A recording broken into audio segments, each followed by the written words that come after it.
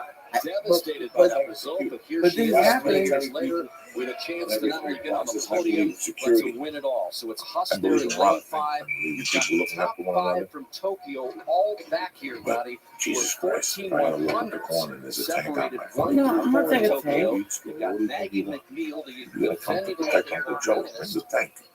Don't show up with a cheap and some skinny guy with a cough. You know what I'm saying? I'm sure they have. I don't need no corporal.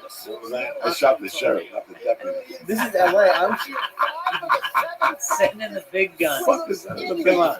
I'm sure they have a tank for 30 minutes here. I shot the sheriff. There you go. Big call. Better version, Eric Clapton or Bob Marley. In my world, both of them are so fucking good. Yeah.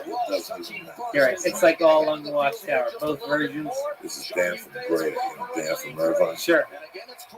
I'm doing a podcast, but I'm coming down there with 3 Jews and a clique, a cocksucker. We're counting chairs. But that's speaking. You know I love you, brother. I heard the ticket sales are good. Will I see you tonight? Gretchen Walsh trying to hold out Tusk. It looks like it's going to be a 1-2 American finish. Here Tusk gets in there just ahead of Walsh. 1-2 for the Americans. I'll see you there, my friend. Thank you for the call. I love you. Looking good for Brea. I like it. Irvine or Brea? Oh, shit. Kick that motherfucking horse, Lee.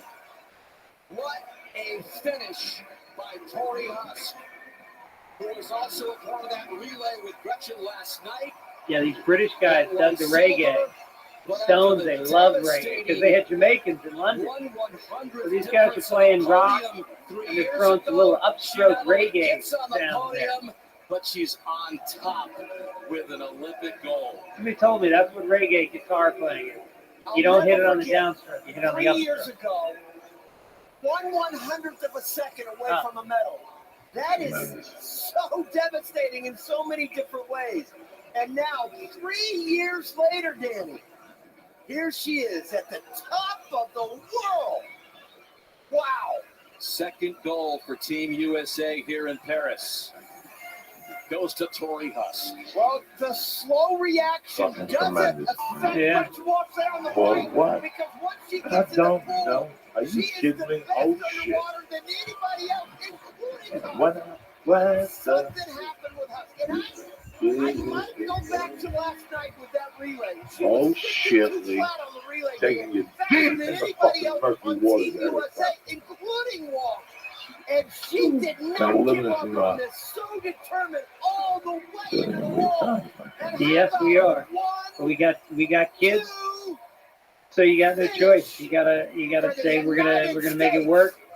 Get through it. I had a situation last night, and I wanted to get your input on it. I went to Margins see in the these movie, Olympics I got a little bit are high, absolutely crazy. and right when we started, Gold, silver for the United States. They go 1-2 for the first time since 1984 in this event. Lily King, among all the other Americans in the warm-up pool, loving what they see. 3/4 of the way through another one They came go down. 1-2.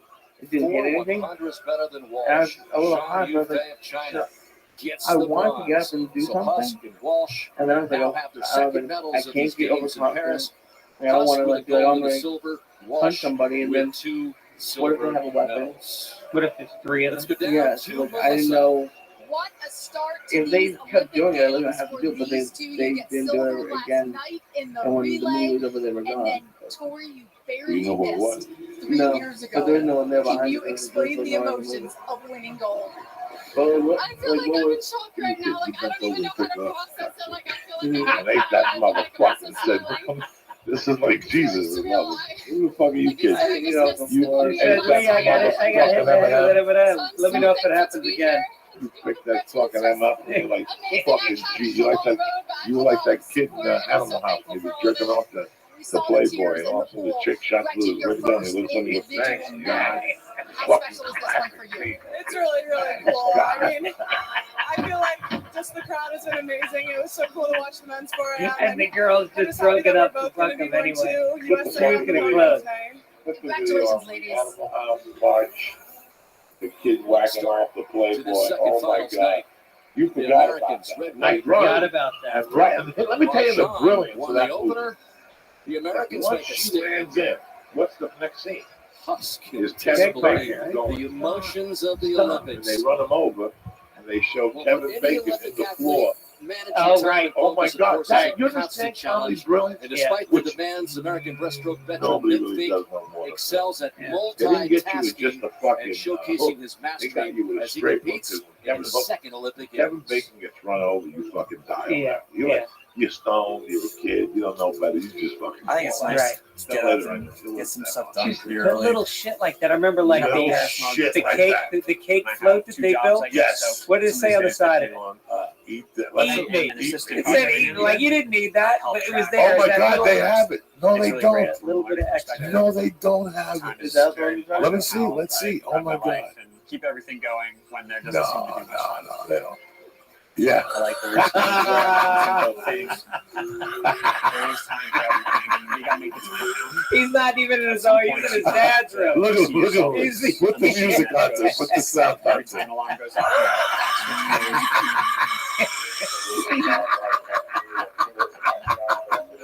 I made this on the bottom of the desk. From an engineering perspective, it's pretty consistent. No hurdles there. One more time. One more time, Daddy. Now, the consistency and the training helps me pursue the dreams I want and keep this longevity in the sport.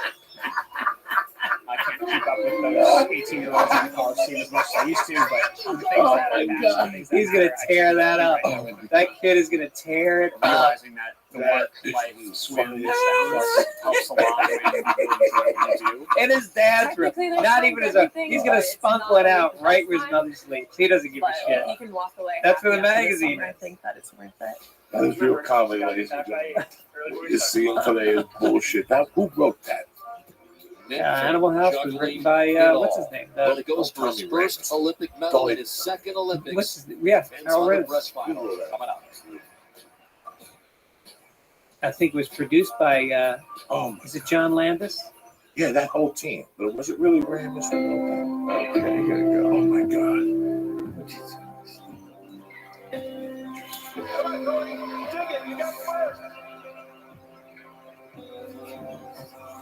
I'm just good.